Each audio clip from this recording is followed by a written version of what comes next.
Saifunisa, good evening. ഇപ്പോൾ അലി കാട്ടിത്തന്നത് അതൊരു ദുരിതത്തുരുത്തായി മാറിക്കഴിഞ്ഞിരിക്കുന്നു എന്നതിന്റെ നേർചിത്രമാണ്. സമരമിരിക്കുന്ന ഈ മനുഷ്യരുടെ അടുത്തേക്ക് ബന്ധപ്പെട്ട അധികൃതരിൽ ആരൊക്കെ എത്തി ഇതിനകം സൈഫുനിസ?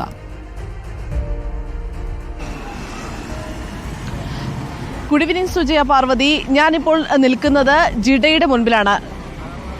ഗോശ്രീ ഐലൻഡ്സ് ഡെവലപ്മെന്റ് അതോറിറ്റിയുടെ ഓഫീസിന് മുമ്പിൽ രാവിലെ മുതൽ ഇവർ ഇവിടെ സമരമിരിക്കുകയാണ്. ഞാനിവിടെ എത്തുന്നത് രാവിലെ ഒരു 7:30 ശേഷമാണ്. അപ്പോൾ മുതൽ ഇവർ രാവിലെ പലരും പുലർച്ചെ വന്ന് കിടന്ന് ഉറങ്ങി എഴുന്നേക്കുന്നതൊക്കെ ഉണ്ടായിരുന്നുള്ളൂ. പക്ഷെ 9 മണിയോടുകൂടി ഇവർ ഈ പ്ലക്കാർഡുമായി ഇവിടെ കുത്തിയിരിപ്പ് സമരം ആരംഭിച്ച് ഈ കുത്തിയിരിപ്പ് സമരം ആരംഭിച്ച് ഇപ്പോൾ 4:30 അടുക്കുന്നു. പക്ഷേ ഇപ്പോഴും ഇവരുടെ കാര്യത്തിൽ ഒരു തീരുമാനമായിട്ടില്ല എന്നുള്ളതാണ്. അതായത് ഇവരുടെ സ്ഥലം MLA ആയ TJ വിനോദ് അല്ലാതെ മറ്റൊരു ജനപ്രതിനിധികളും ഇവിടെ എത്തിയിട്ടില്ല.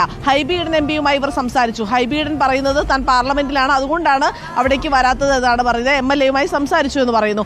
പക്ഷേ അതല്ല, ഇവിടെ ഒരു മന്ത്രിയുള്ള ജില്ലയാണ്, മറ്റ് ജനപ്രതിനിധികളുണ്ട്, മേയറുണ്ട്. ഇവരൊന്നും ഇവരുടെ പ്രശ്നങ്ങൾ കാണാനോ ഇല്ലെങ്കിൽ ഈ പരിഹാരത്തിന് തേടിയോ ജില്ലാ കളക്ടറോ ഒന്നും ഈ ഭാഗത്തേക്ക് എത്തിയിട്ടില്ല. ഈ പ്രായമായവരും കുട്ടികളും രാവിലെ മുതൽ ഇരിക്കുന്നതാണ്. കുഞ്ഞുങ്ങൾ തളർന്നു ഉറങ്ങുന്നു. അങ്ങനത്തെ ഒരു അവസ്ഥയിലാണ് ഇവർ നിൽക്കുന്നത്. രാവിലത്തെ ഭക്ഷണം ഇവർ കടയിൽ നിന്ന് മേടിച്ചു കഴിച്ചു, ഇഡ്ഡലിയും സാമ്പാറും. ഉച്ചയ്ക്കത്തെ ഭക്ഷണം ഇവർ കടയിൽ നിന്ന് വാങ്ങിക്കഴിച്ചു, ചോറും സാമ്പാറും. പക്ഷേ ഇനിയിപ്പോൾ അങ്ങോട്ട് ഇവർ മത്സ്യത്തൊഴിലാളികളാണ്, പലരും ചെറിയ ജോലി ചെയ്ത് ജീവിക്കുന്നവരാണ്, പാവപ്പെട്ടവരാണ്. ഇത്രയും പേർക്ക് ഭക്ഷണം എല്ലാ നേരവും പുറത്തുനിന്ന് വാങ്ങിക്കഴിച്ച് ഇവിടെ സമരത്തിൽ ഇവർക്ക് തുടരാൻ കഴിയില്ല. ഇപ്പോൾ വൈകിട്ടായപ്പോൾ ഇവർ ചെയ്യുന്നൊരു രീതി എന്ന് പറയുന്നത് ഇന്ന് മുതൽ രാത്രി ഇന്ന് വൈകിട്ട് മുതൽ ഭക്ഷണം ഇവിടെ പാകം ചെയ്യാന്നുള്ള തീരുമാനമാണ്. അതുകൊണ്ട് ഇവിടെ കുറച്ച് പേർ ഇവിടെ ചായ ഉണ്ടാക്കാനും കറികൾ ഉച്ചക്കത്തെ കറി ചൂടാക്കി വൈകിട്ടത്തേക്ക് എടുക്കാനും ഒക്കെയുള്ള ഓരോ തയ്യാറെടുപ്പുകൾ നടത്തിക്കൊണ്ടിരിക്കുകയാണ്. ഇവരുടെ അവസ്ഥ എന്ന് പറയുന്നത് ദുരിതക്കയത്തിൽ നിന്ന് വന്ന് നടു റോഡിനരികിൽ വന്ന് ഭക്ഷണം പാകം ചെയ്യേണ്ട ഒരു അവസ്ഥയിലാണ്. ചേച്ചി, ചായ ഉണ്ടാക്കി കഴിഞ്ഞോ? ചായ കഴിഞ്ഞ് ചായ എല്ലാവർക്കും കൊടുക്കാൻ പോണേണ്. ഇപ്പൊ സാമ്പാർ അടുപ്പത്ത് ചൂടാക്കി എടുക്കുകയാണല്ലേ? എടുക്കണേന്ന്. ഉച്ചക്ക് കഴിഞ്ഞ് ഇപ്പൊ വൈകുന്നേരത്തേക്കുള്ള പരിപാടികൾ തുടങ്ങണേണ്. ഇന്ന് രാത്രി ഇവിടെ തങ്ങാനാണോ ചേച്ചി? അതെ, ഇവിടെ തങ്ങാനാണ്. ഞങ്ങൾ ഇന്നലെ തന്നെ രാത്രി 3 മണിക്ക് ഇറങ്ങിയതാ വീട്ടിൽ നിന്ന്. ഇന്നും പേടിച്ചിട്ട് അവിടെ പോയി കിടക്കാൻ പറ്റൂല. അപ്പൊ ഇന്നും രാത്രി ഇതിനൊരു തീരുമാനം ഉണ്ടാകുന്നതുവരെ രാത്രി ഇവിടെ തന്നെ ഉണ്ടാവും.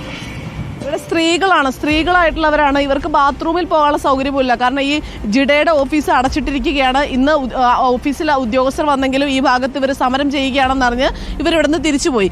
ഈ കുളിക്കാനും ഒക്കെ എന്ത് ചെയ്യുന്നത്? ഇപ്പം കുളിക്കാനായിട്ട് ജസ്റ്റ് ഒന്ന് പോയിട്ട് ഇങ്ങോട്ട് വന്ന്.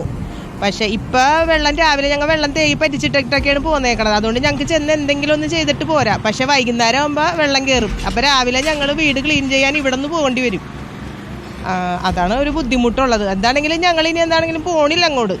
കാരണം അവിടെ വെച്ച് വയ്ക്കണം. എല്ലാവരും കൂടി ഈ അലഞ്ഞ് തിരിഞ്ഞ് വെള്ളത്തിൽ നീന്തി നടക്കണേലും നല്ലതല്ലേ ഞങ്ങളെല്ലാവരും കൂടി ഒരു സ്ഥലത്ത് കൂടുന്നത്. അപ്പൊ അതുകൊണ്ട് ഞങ്ങൾ എന്ത് തന്നെയാണെങ്കിലും ഇവിടെ തന്നെയാണ് ഇതിനൊരു തീരുമാനം. ഇക്കാര്യത്തിൽ കളക്ടർ അടക്കമുള്ളവർ ഇടപെട്ടിട്ടില്ലേ ഇതുവരെ? ഭക്ഷണ സാധനങ്ങളും കളക്ടർ കഴിഞ്ഞ മാസം ഇവർ സമാനമായ രീതിയിൽ സമരം നടത്തിയപ്പോൾ കളക്ടർ വന്ന് പ്രശ്നം പരിഹരിക്കാമെന്ന് പറയുകയും ആ മാസം 30-ാം തീയതിക്കകം, അതായത് ഈ കഴിഞ്ഞ നവംബർ 30-ാം തീയതിക്കകം തീരുമാനം ഉണ്ടാകും എന്ന് പറയുകയും ചെയ്തിരുന്നു. അതായത് ഡിസംബർ 3-ാം തീയതിയോടുകൂടി ഈ ഔട്ടർ ബണ്ട് നിർമ്മിക്കുന്നതിലൊരു തീരുമാനം ഉണ്ടാക്കാമെന്നും പറയുകയും ചെയ്തു. ഈ ഉറപ്പിന്മേലാണ് അന്ന് വൈകിട്ടായപ്പോൾ ഇവർ ഈ സമരം അവസാനിപ്പിച്ചു പോയത്. പക്ഷേ അതിനുശേഷം ഒരു തീരുമാനം ഉണ്ടായില്ല. ഇപ്പോൾ കളക്ടറെ ഇന്ന് വിളിച്ചപ്പോൾ പോലും തനിക്ക് അന്ന് തന്ന ഉറപ്പല്ലാതെ വേറൊന്നും പറയാനില്ല എന്നാണ് പറയുന്നത്. കളക്ടറുമായി ബന്ധപ്പെട്ടിരുന്നോ ചേട്ടാ? കളക്ടറായിട്ട് കഴിഞ്ഞ ആഴ്ച ഞങ്ങൾ ക്യാമ്പിൽ പോയി സംസാരിച്ചതാണ്. ഇപ്പോൾ കളക്ടർക്ക് ഇതിന് ഒരു റോളും ഇല്ലെന്നാണ് പറയുന്നത്. CRZ ക്ലിയറൻസിന് വേണ്ടിയാണ് കളക്ടറും വെയിറ്റ് ചെയ്യുന്നത്. ഇതാണ് ഞങ്ങൾക്ക് അറിയാൻ കഴിഞ്ഞേക്കുന്നത്. CRZ ക്ലിയറൻസ് കിട്ടിയാൽ വർക്ക് പെട്ടെന്ന് തന്നെ സ്റ്റാർട്ട് ചെയ്യാമെന്നാണ് മറ്റു ഉദ്യോഗസ്ഥരും അറിയിച്ചിരിക്കുന്നത്. ഇതിന്റെ അടിസ്ഥാനത്തിൽ ഇതുവരെ ഒരു മുന്നറിയിപ്പ് കിട്ടാത്തത് കൊണ്ടിട്ടാണ് ഞങ്ങൾ വീണ്ടും സമരത്തിലേക്ക് ഇറങ്ങി. ചേട്ടാ, ഞാൻ ഹൈബി ഈഡൻ MPയുമായി സംസാരിച്ചിരുന്നു. ഹൈബി ഈഡൻ MP പറഞ്ഞിരുന്ന കാര്യം CRZ ഇപ്പോൾ ഇവിടുന്ന് നിന്ന് കോർപ്പറേഷൻ ഉദ്യോഗസ്ഥർക്ക് വന്നൊരു പിഴവാണ്. അതല്ലാതെ CRZ ഒരു പ്രശ്നത്തിൽ ഇത് കുരുങ്ങി കിടക്കേണ്ട ആവശ്യമില്ല, സ്റ്റേറ്റിന് തന്നെ ചെയ്യാവുന്ന കാര്യമാണ്. ഇപ്പോഴുള്ള നോട്ടിഫിക്കേഷനിൽ തന്നെ ഈ ഔട്ടർ ബണ്ട് നിർമ്മിക്കാമെന്നാണ് ഹൈബി ഈഡൻ പറഞ്ഞത്. അങ്ങനെ ഒരു സാധ്യതയുണ്ടോ?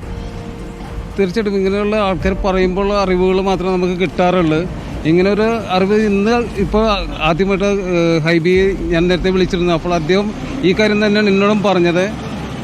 ഈ ഒരു വിഷയത്തിന് വേണ്ടി ഞാൻ അടുത്ത് തന്നെ ഞാനും MLAയും കൂടി, അതായത് MP പറഞ്ഞാണ്, MPയും MLAയും കൂടി CRZ ഓഫീസിൽ ഒരു ദിവസം ധർണ ഇരിക്കുന്ന കാര്യം വരെ ചർച്ചയ്ക്ക് വെച്ചിട്ടുണ്ട്. അതേപോലെ പി രാജീവ് മന്ത്രിയെ വിളിച്ച് ഈ കാര്യം എത്രയും പെട്ടെന്ന് നടപ്പിലാക്കാനുള്ള നടപടി നമുക്ക് തുടർച്ചയായി ഈ കാര്യങ്ങൾ അധികൃതരുടെ ശ്രദ്ധയിൽപ്പെടുത്താം. Thank you Saifunisa Aliyar.